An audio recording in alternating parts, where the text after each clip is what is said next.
கொடுக்கல. ஆனா இதுதான் ஒரிஜினல் கிறிஸ்டின். கட்டோமெண்ட்ல யாரு கொடுத்தாங்க? மோடி கொடுத்தாரா? யாரு கொடுத்தாங்க?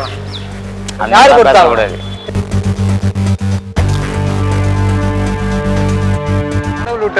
சொல்லாத கேமரால பதிவு ஆயிடுச்சுன்னா இன்னொன்னு சொல்லிட்டுங்களா? ஓப்பனா சொல்லிட்டுங்களா? சொல்லுங்க. நீங்க மீடியாலாம் எதுவும் கிடையாதுல்ல? எங்க விஜய் தான் மெயின். எங்க அஜித் வேற சப்போர்ட் பண்ணிக்கிறாரு. என் தலை என் உயிர். அது என் தலை தான் மெயின். விஜய்க்கு வந்து சப்போர்ட் பண்ணாரா? ஆமா விஜய்க்கு சப்போர்ட் பண்ணிருக்காரு. எப்படி என்ன சொன்னாரு? நான் இருக்கிறேன் பாத்துக்கோ, உன் மேல எந்த தப்பும் கிடையாது, நீ தப்பு பண்ணல.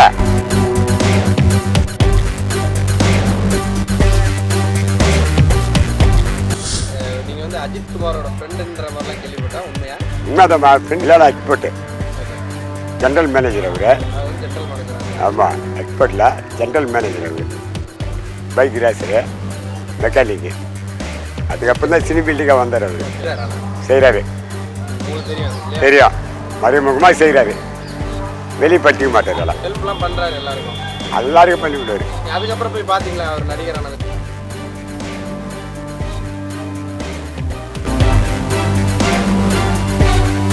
கல்லறை திருவிழா நடந்துருக்கு. கல்லறை திருவிழாவுக்கு நாங்கள் கூலி வேலை செய்கிறோம்.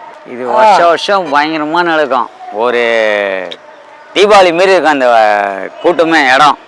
ஆனால் இந்த வாட்டி என்னான்னு தெரியல, கூட்டம் கம்மி. தீபாவளி பண்டிகை எப்படி கொண்டாடுவாங்க, பொங்கல் எப்படி கொண்டாடுவாங்களோ அந்தமாரி செத்தவங்களுக்கு வந்து அவங்க கொண்டாடுறது ஒரு பண்டிகை. ரீசனாக தான் நடுவில் வந்து நாங்கள் உள்ளே வந்து வேலை செய்வோம். சும்மா நம்மளுக்கு ஒரு 1000 ரூபா கச்சா போதும், 200 ரூபா கச்சா போதுன்னு சும்மா வேலை செஞ்சுட்டு போகுது. ஏன்னா ஊருக்காருங்க நாங்கள் ஊருக்காரங்க. இது இடம் பேர் பட்ரோட் தாமஸ் மவுண்ட்டு சேர்ந்தது. 3 கலர் இருக்குது, 1 2 3. சிஎஸ்ஐக்கு வந்து இங்கே, அலையிலையா கும்பிட்றவங்க அங்கே, உணர் சாமி கும்பிட்றவங்க அங்கே. ஆனால் ஒரிஜினல் கிறிஸ்டின் கும்பிட்றவங்க இங்கே தான். ஒரு கல்லறைக்கு வந்து அவங்கள விருப்பப்பட்டு கொடுப்பாங்க. அதாவது வேலை செய்கிறத பொறுத்து எவ்வளோ இருக்குது. ரொம்ப காடாக இருந்தாக்கா 500 ரூபா, அவங்க எல்லாம் ஒரு 300 400 வாங்கிக்குவோம். 2 கல்லறைக்கு 1000 ரூபாய் வாங்கிடுவோம். பண்ணி ஒயிட் வாஷ் பண்ணி கொடுத்துருவோம். ஒரு நாளைக்கு எவ்வளோ சம்பாதிப்பீங்க? எனக்கு 1200 ரூபாய் சம்பளம். போயிட்டு கடவுள் கொடுத்தாரு அப்படின்னா இருக்குது. நம்மளும் அதிகாரமாக கேட்க மாட்டோம். 30,000 ரூபா சம்பாதிப்பீங்களா ஒரு நாளைக்கு? ஐயோ, ஏன்பா அவ்வளோ போகிறேன். 3000 ரூபாய் கிடையாது, கஷ்டமாக இருக்கும். அதிகபட்சமாக இங்கே எவ்வளோ சம்பாதிச்சிருக்கீங்க? அதிகபட்சம் 30,000 சொல்ல போய் 30,000 ரூபாய் சம்பாதிக்கலாம். சம்பாதிக்கலாம், தாராளமாக சம்பாதிக்கலாம். இதுதான் வந்து வெள்ளக்காரன். யாரு கிறிஸ்டின் யாரு முஸ்லீம் எல்லாம் கிடையாது.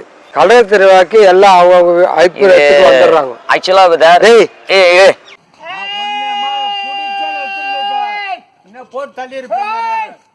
வெள்ளக்காரன் கும்புற கலர் இதுதான். வெள்ளக்காரன் கொடுத்துட்டு போட்டு அந்த கலரையே, இந்த கலர் எல்லாம் 3 கலரை யாரும் கொடுக்கல. ஆனா இதுதான் ஒரிஜினல் கிறிஸ்டின். கட்டோமெண்ட்ல யாரு கொடுத்தாங்க? கட்டோமெண்ட் மோடி கொடுத்தாரா? யாரு கொடுத்தாங்க? யாரு கொடுத்தாங்க? இல்ல மோடி கொடுத்தாரா?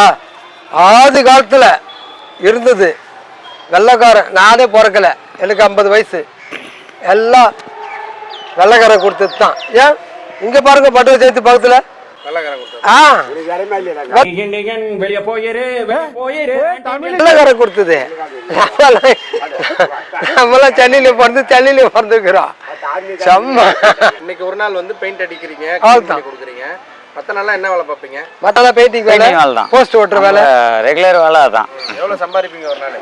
அது கடவுள் விட்ட வழி. சொல்லாத. ஒரு நாள் கிடைக்கும், ஒரு நாள் கிடைக்காது. கேமரால பதிவு ஆயிடுச்சுன்னா வருமானத்தையே போட்டுவாங்க. இல்ல சும்மா சொல்லுங்க, சும்மா சொல்றதுக்கா. ஒரு நாள் கிடைக்கும், ஒரு நாள் கிடைக்காது. எனக்கு ஒரு நாளைக்கு 1300 ரூபாய் சம்பளங்க சார். ஆனா டெய்லியும் வேலை கிடைக்காது. 2 நாள் கிடைக்கும், 2 நாள் வெளியே இருப்பேன். இன்னொன்னு சொல்லிட்டுங்களா? ஓப்பனா சொல்லிட்டுங்களா? சொல்லுங்க. நீங்க மீடியாலாம் எதுவும் கிடையாதுல்ல?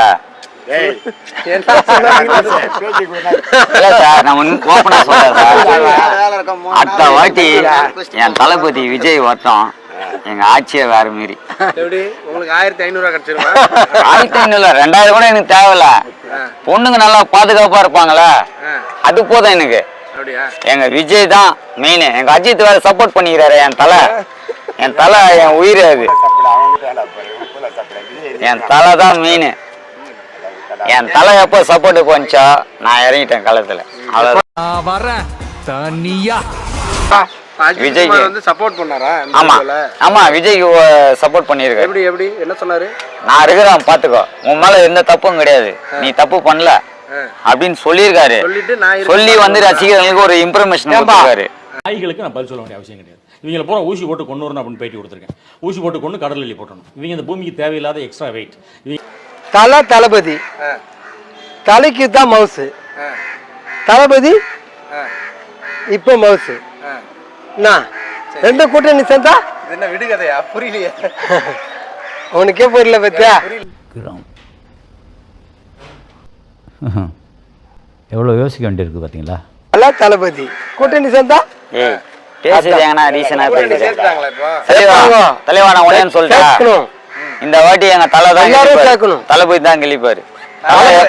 தலை எப்போ அங்க ஆஜராச்சோ தளபதி தான் கிழிப்பாரு. தளபதி இல்ல தலை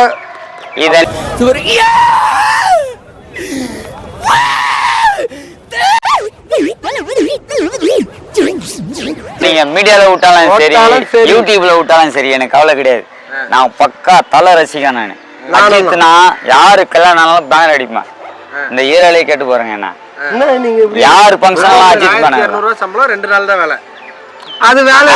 போது போவாது என் விருப்பம். எனக்கு வேலைக்கு போகணும்னு அவசியம் கிடையாது. எனக்கு பினான்ஸ் இருக்கு. எனக்கு ஆமா, அதெல்லாம் உங்ககிட்ட சொல்ல முடியுமா?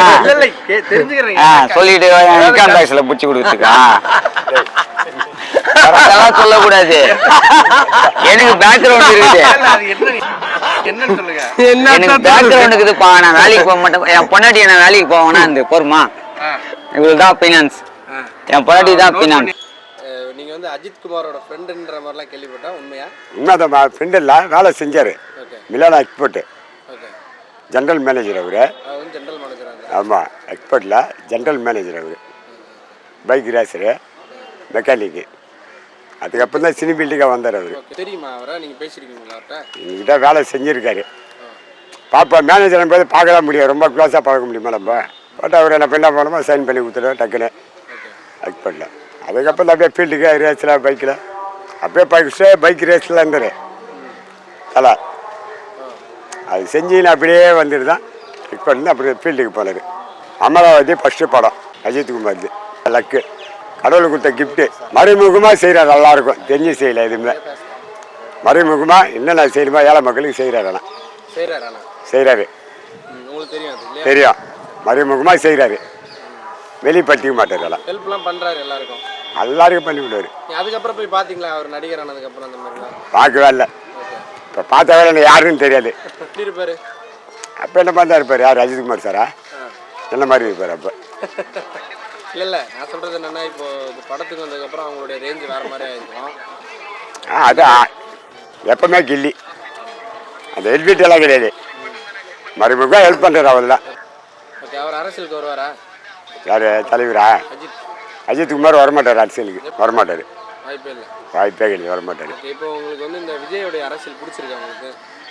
நம்ம அதை சொல்ல முடியாது. அவங்கவுங்க ரசிகங்களை பொறுத்தது. நீங்கள் யார் ரசிகர்? எப்பவுமே வந்து பார்த்தோன்னா ரஜினி ரசிகர்னாலே.